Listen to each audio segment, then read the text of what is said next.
Olá, professores, a paz do Senhor Jesus. Eu me chamo Deise, congrego no Jardim do Estádio e sou a comentarista da revista de jovens deste trimestre. Estamos na quinta lição da nossa revista e dessa vez vamos aprender sobre o segundo pedido da oração do Pai Nosso. Para começarmos, vamos pensar numa atividade para fazer com os nossos alunos? Dessa vez eu sugiro criarmos uma playlist colaborativa no YouTube ou no Spotify com hinos ligados aos assuntos da revista. A cada lição, hinos podem ser adicionados. Acho que pode ser muito legal porque vai fazer com que eles fixem o aprendizado. É outra forma deles pensarem também nos conteúdos que estão aprendendo a cada domingo. Além disso, a playlist vai perdurar para depois que o trimestre terminar. Então, ainda assim, eles terão a referência do aprendizado que tiveram durante as 13 lições. Pode ser uma forma também de fazê-los participar na construção desse aprendizado, compartilhando assim o que aprenderam por meio dos hinos que adicionam nessas playlists. O que acham? Espero que seja útil para vocês. Vamos lá então, nossa quinta lição falando sobre o segundo pedido da oração do Pai Nosso, que é: venha a nós o vosso reino. Temos algumas referências, mas principalmente dessa lição, a referência bibliográfica é de Timothy Keller e é um livro de comentário bíblico, em que ele comenta os capítulos 1 a 7 da Carta de Romanos. Estamos aí como leitura bíblica, lendo Romanos no capítulo 6. Então, a referência bíblica de Timothy Keller ligada aí aos seus ensinos de Romanos, capítulo 1 ao 7, foi uma referência bibliográfica importante para construir essa lição. Mas não apenas este livro, quero indicar outro que não está aí citado na lição, nem nas referências bibliográficas, mas acho muito interessante e muito legal, e que é o livro Guerra Santa, de John Bunyan. É um livro muito legal, é uma narrativa alegórica, parecida com O Peregrino. Nesse livro, existe uma guerra santa entre o bem e o mal para conquistar a cidade da alma humana.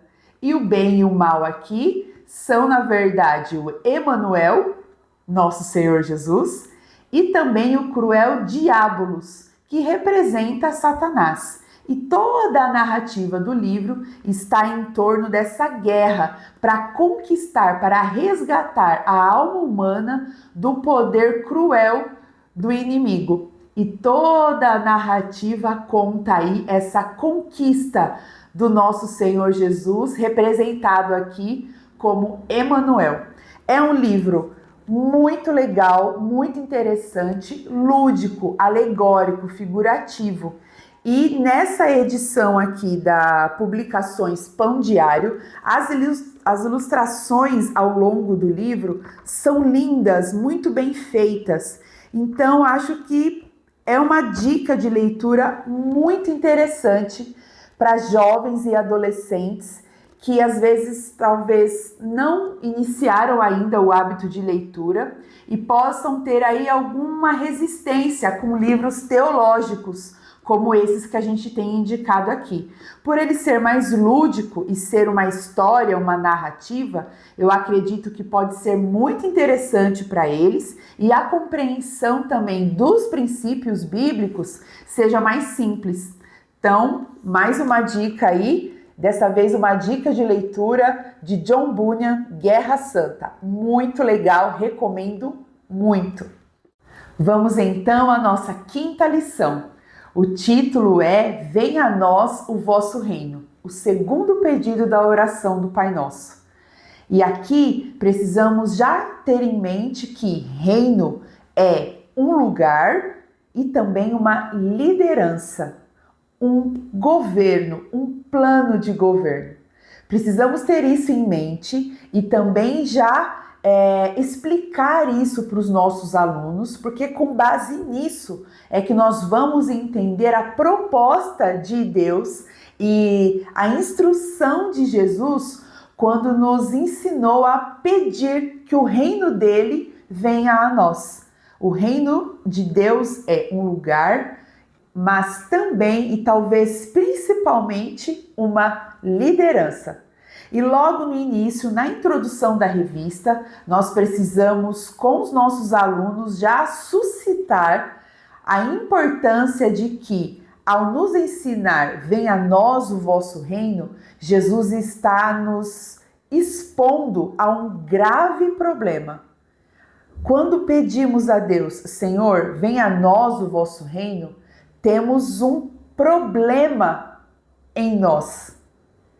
Estamos longe, fora do domínio de Deus. E se estamos longe e fora do reino de Deus, quem reina sobre nós? Em que reino nós estamos? Se é necessário que ele venha até nós, então significa que nós não temos a capacidade de ir até ele. Nos afastamos e agora estamos distantes, subjugados em outro reino e não temos a capacidade de voltar. Mas Jesus, com seu amor e seu poder, nos ensina que, na verdade, temos um problema, mas temos também à nossa disposição a solução. Ele nos ensina a orar, venha a nós o vosso reino. Ou seja, ele nos expõe a sua solução para nós. E a solução é esta: orem e o reino de Deus virá até vocês. É este princípio, é este conselho, é esta exortação de Jesus para nós, quando nos ensina a pedir a Deus que o reino dele venha sobre a nossa vida. Então, temos aí um grave problema e temos aí uma maravilhosa solução. E essa solução se baseia no poder e no amor de Deus para as nossas vidas. Vamos aprender mais sobre isso no decorrer da lição. No primeiro tópico, vamos perceber que esse segundo pedido da oração do Pai Nosso tem aí um paradoxo mais uma vez. Ele nos humilha e também nos encoraja. Quando Jesus nos ensina que devemos pedir que o reino de Deus venha a nós, ele nos humilha porque nos faz entender que temos aí, como já comentamos, que temos um grave problema. E esse grave problema podemos aí dividir em outros dois problemas. Primeiro, Deus não está sendo Deus, né? O nosso Deus não está sendo rei sobre nós. Então, o reino dele não está sobre nós significa que ele não está conosco, né? E aí nós vamos entender então que vem aí um outro problema. Fomos nós quem nos afastamos dele. E nos afastamos do seu reino não apenas como um lugar, mas nos afastamos do seu reino como quem nega a sua autoridade, a sua liderança. Então, aqui na revista, temos aí o comentário de Lutero, em que esse pedido da oração do Pai Nosso nos humilha, né? Porque significa que nós nos afastamos de Deus, negando sua autoridade, usurpando a liderança que era dele, não é mesmo? E aí nos humilha porque, além de tudo, nós não somos capazes de fazer essa liderança, né? De cumprir com esse reino por nós mesmos. Então nos humilha porque nos abate na nossa suficiência, na nossa arrogância e também na nossa estupidez, porque na tentativa de tirar Deus do seu lugar de rei nas nossas vidas, nós não somos capazes de fazer da mesma forma. E aí criamos mais problemas para nós mesmos, Por isso que a lição vai trazer aqui que nós temos o problema da nossa arrogância, da nossa autossuficiência e também da nossa estupidez, porque o resultado de tirar do Senhor o seu lugar de rei nas nossas vidas é também aí um ato de tolice nosso. Então, dessa forma, quando Jesus nos ensina que precisamos pedir que o reino de Deus venha até nós, é também uma forma dele nos humilhar, dele nos fazer conscientes da nossa insuficiência, da nossa pequenez, da nossa incapacidade de governar de forma sábia e justa a nossa própria vida. Mas também nos encoraja, porque apesar da nossa incapacidade, do nosso pecado, o Senhor nos ama e está disposto a ser o nosso rei. Ele é o maior interessado para que o reino dele venha até nós. Então, isso nos encoraja, porque não depende da nossa capacidade, nem mesmo do nosso amor por ele. É muito mais e principalmente, na verdade, exclusivamente, é por conta do seu amor, do amor dele para conosco. Então, vejam aí que o fato de pedirmos a Deus que o reino dele venha sobre nós é muito profundo e muito confrontador a respeito aí da nossa arrogância, da nossa autossuficiência. E aí, se nós temos então o reino de Deus, mas temos também esse lugar e essa liderança distantes de Deus, significa então que há um outro reino. E aí nós chegamos ao segundo tópico da nossa lição, em que nós vamos entender e pensar sobre os dois reinos. E aí a gente volta, à questão crucial. Aí na lição a gente coloca essa pergunta: se não é Deus que reina sobre nós, quem é então? Para responder essa pergunta, nós vamos recorrer a Romanos capítulo 6, que é o trecho citado aí na nossa revista, e tem muitos versículos aí citados aqui, mas todo o capítulo é base para esse ensino, para essa reflexão.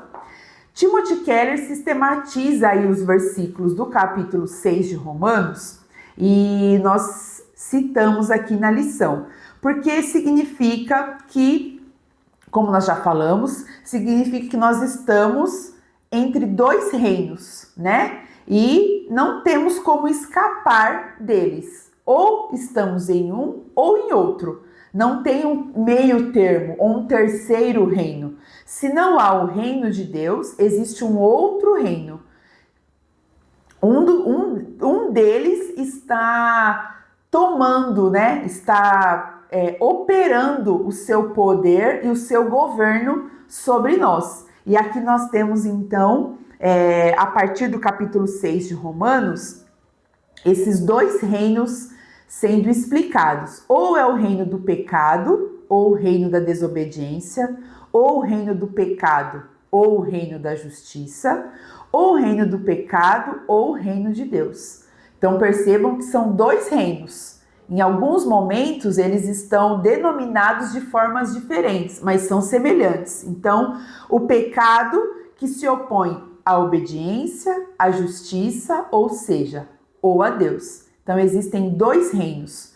Essa foi a forma como Timothy Keller entendeu esses dois reinos. Mas Martinho Lutero, mais enfático na sua forma de se expressar, ele coloca que esses dois reinos são denominados e identificados como ou o reino de Deus, onde há plenitude de justiça e verdade, ou o reino do demônio, onde imperam aí o pecado e a desobediência. Sim, Martinho Lutero tinha uma linguagem bem enfática e pensando para os nossos tempos aqui, seria julgada até como pesada. Mas é a verdade, é assim que funciona, na palavra do Senhor. Então, nós temos aí dois reinos, o reino do nosso Deus ou o reino de Satanás, o nosso inimigo. E esse reino de Satanás, ele pode ser comparado aí com o próprio reino do Egito, né? Aquele tempo em que nós éramos escravos de um regime ali autoritário, cruel, né? Violento, que levava o povo ali, né, a castigo, a opressão. Da mesma forma, é o reino do inimigo pro sentido espiritual, o reino onde há pecado, desobediência e, por consequência, também um reino de morte, de sofrimento. Enquanto que o reino de Deus, aí nós colocamos na lição, né? O reino de Deus está ligado, na verdade, se manifesta por meio das suas virtudes. Então a gente está falando que o reino de Deus é paz, é pureza, é honestidade, é amor, é humildade, ou qualquer outra qualidade, né? Onde não há ódio, nem ira, nem rancor, nem inveja, nem egoísmo. Então nós temos aí dois reinos. E aí a lição nos propõe outra pergunta para pensarmos. Como então nos tornamos servos destes reinos, né?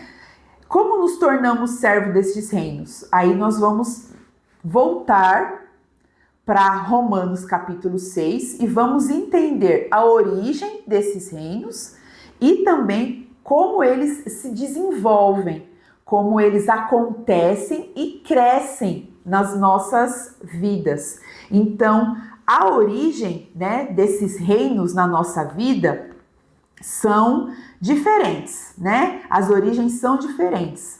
Ou nascemos no pecado, e aí a gente já está falando da nossa natureza humana, isso é do homem mesmo, da humanidade. Então, por conta do Éden, todos nós nascemos no pecado. Então, originalmente, nós nascemos no reino do pecado, da desobediência. Mas o reino de Deus, como ele se origina? Como ele nasce em nós? Ele nasce em nós a partir do momento que nos convertemos ao Senhor Jesus. Quando entregamos a Ele o nosso coração, cremos no seu sacrifício na cruz do Calvário e obedecemos ao seu Evangelho. Essa é a forma como o reino de Deus nasce em nós. Então, o reino do pecado, o reino da desobediência, já é automático por conta da nossa natureza pecaminosa, do pecado lá no Éden. Mas o nascimento no reino de Deus, ele acontece a partir da fé em Jesus Cristo e do seu Evangelho. Então, são origens diferentes, né? São reinos que se originam de formas diferentes. Mas a forma como eles se desenvolvem, ou seja, como eles crescem em nós, são semelhantes. E aí ele vai falar que ambos avançam e aumentam. Então, o desenvolvimento da nossa escravidão ao pecado ou o desenvolvimento da nossa servidão a Deus são semelhantes, né? Então, eles são semelhantes no sentido de que avançam e aumentam. A servidão ao pecado resulta em deterioração. Então, quanto mais pecamos, quanto mais investimos, né, o nosso tempo em pecar, em nos afastar de Deus, mais distantes nós ficamos,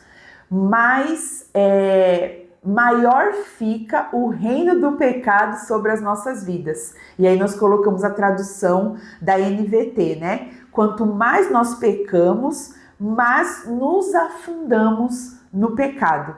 Enquanto que, quanto mais servimos a Deus,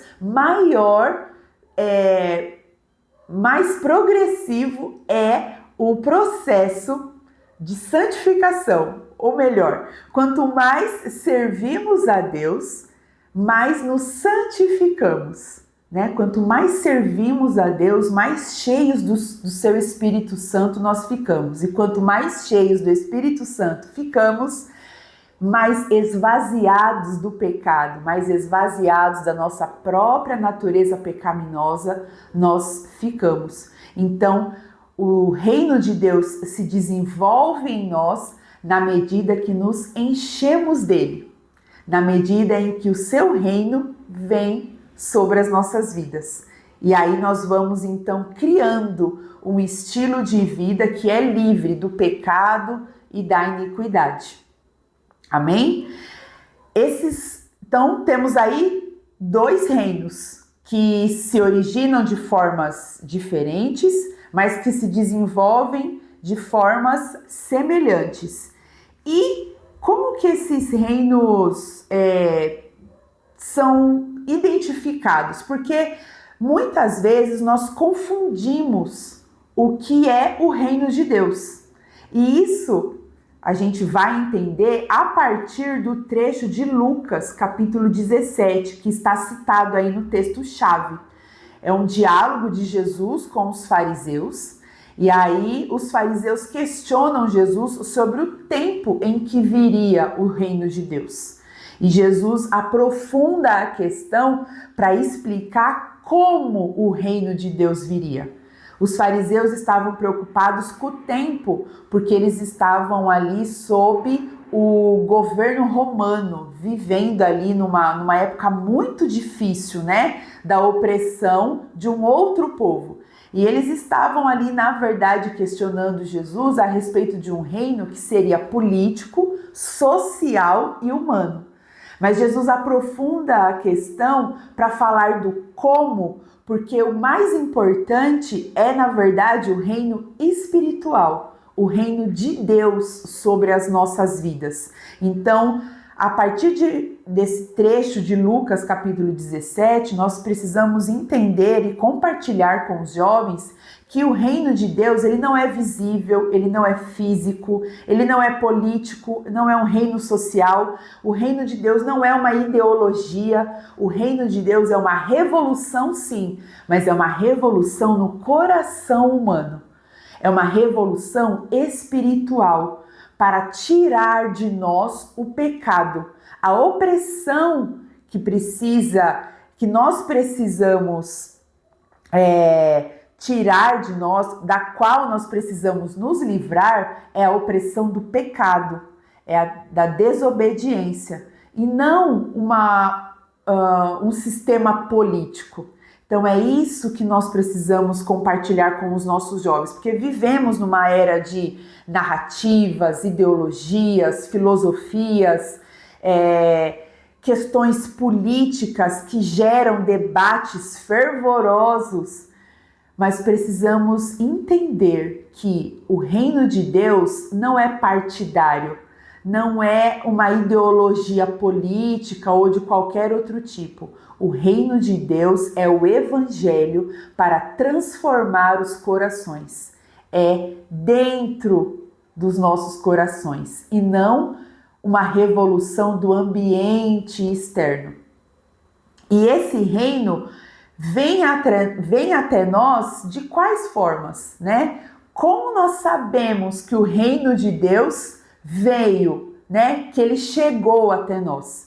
Então, existem aí duas formas do reino de Deus vir a nós. Nós chegamos então ao quarto tópico da nossa lição, em que nós vamos ressaltar aí que o reino de Deus chega a nós por meio do seu Espírito Santo e por meio da sua palavra. Vem por meio do seu Espírito Santo a partir do que nós entendemos ali em Gálatas, capítulo 5. É o fruto do Espírito, as virtudes do Espírito Santo. É que ele coloca em nós a partir do momento que cremos em Jesus Cristo como nosso Salvador e obedecemos o seu Evangelho. Na verdade, obedecemos a ele porque o Espírito Santo dele produz em nós esse fruto. É o Espírito Santo de Deus quem nos transforma. E ele nos transforma também por meio da sua palavra. A palavra do Senhor também é um meio pelo qual o reino de Deus vem a nós. porque é a sua palavra que nos convence, nos ensina, nos transforma, nos ilumina e nos purifica, conforme o trecho de João capítulo 15. Jesus fala isso, né? Que é por meio da palavra que nós somos purificados. Então é por meio da palavra de Deus que o seu reino chega até nós. Quando a palavra de Deus chega aos nossos ouvidos e aos nossos corações, é o reino de Deus chegando nas nossas vidas. E ele se estabelece em nós a partir do momento que a sua palavra cria raiz nos nossos corações. A partir do momento que a sua palavra muda a nossa mentalidade, transforma o nosso estilo de vida. A partir de então, estamos vivendo o reino de Deus sobre nós. E quando o reino de Deus está sendo vivido por nós, a partir de então nós também usufruímos das bênçãos que esse reino tem para nós. Por quê? Porque o reino de Deus, ele se manifesta, ele se manifesta também por meio das bênçãos que ele proporciona. Falamos que o reino de Deus não é um sistema político, né? Comentamos aqui que não é para o ambiente externo. Na verdade, o reino de Deus vem para transformar o nosso coração. Ele transforma o nosso coração e aí depois, por conta do nosso coração transformado, do nosso estilo de vida ser convertido ao Senhor, aí sim todo o nosso externo passa a viver, a vivenciar as bênçãos do Senhor. Então, nós temos aqui algumas perguntas, né, na lição para que a gente reflita. Então, se o reino de Deus consiste em nos guiar numa vida de acordo com a sua boa e perfeita vontade, o que pode dar errado? Que prejuízo teríamos ao nos submeter ao governo de um Deus que é Pai amoroso, sábio e justo? Então, desejar o reino de Deus sobre nós deve ser também um momento de descanso, porque sabemos que a partir dele vamos usufruir então da sua paz, da sua alegria, da sua providência, do seu cuidado, da sua pureza, né? Dos prazeres saudáveis e puros que a sua presença nos proporciona. Então, nós precisamos pedir que o reino de Deus venha até nós, porque somente se o reino de Deus vier até nós, é que nós vamos usufruir das suas bênçãos. E aí nós temos uma citação de Martinho Lutero, que nos provoca também, né? Se nós não queremos compreender corretamente as premissas do reino, ou seja, que o reino é a vontade de Deus, então como nós vamos aprender as consequências, ou seja, as bênçãos de Deus? Precisamos então viver sob o reino daquele que nos abençoa, para então podermos usufruir das bênçãos. As bênçãos nos serão acrescentadas a partir do momento que o reino de Deus vem até as nossas vidas. E precisamos entender que o nosso estilo de vida mostra quem governa sobre nós. Se é o pecado, o mal, o inimigo, ou se é o nosso Deus com suas virtudes de paz, alegrias e tantas outras, e junto todas as bênçãos que Ele tem à disposição para nos dar. Quem governa sobre nós? Quando percebemos isso, aí então nós precisamos orar conscientes, com um coração quebrantado e cientes da necessidade que temos de que o reino de Deus deve vir até nós. Porque não temos a capacidade de ir até ele, estamos distantes, estamos sob um outro reino, então é sob o reino dele que precisamos estar, nesse lugar e nessa liderança proporcionada pelo próprio Deus Pai Todo-Poderoso, que nos ama e, por meio do seu Filho, nos ensina a clamar para termos sobre nós o seu governo, o seu domínio, a sua boa, perfeita e agradável vontade sobre as nossas vidas. Amém? Que Deus continue nos abençoando. É uma lição riquíssima. Tem muitos princípios aqui para que nós tenhamos aí uma lição rica, uma aula rica no domingo pela manhã. Espero que seja uma bênção para vocês, como professores, uma bênção para aprender sobre isso aqui e uma bênção para ensinar os alunos no domingo pela manhã. Nos vemos na próxima lição. Fiquem com Deus e até mais!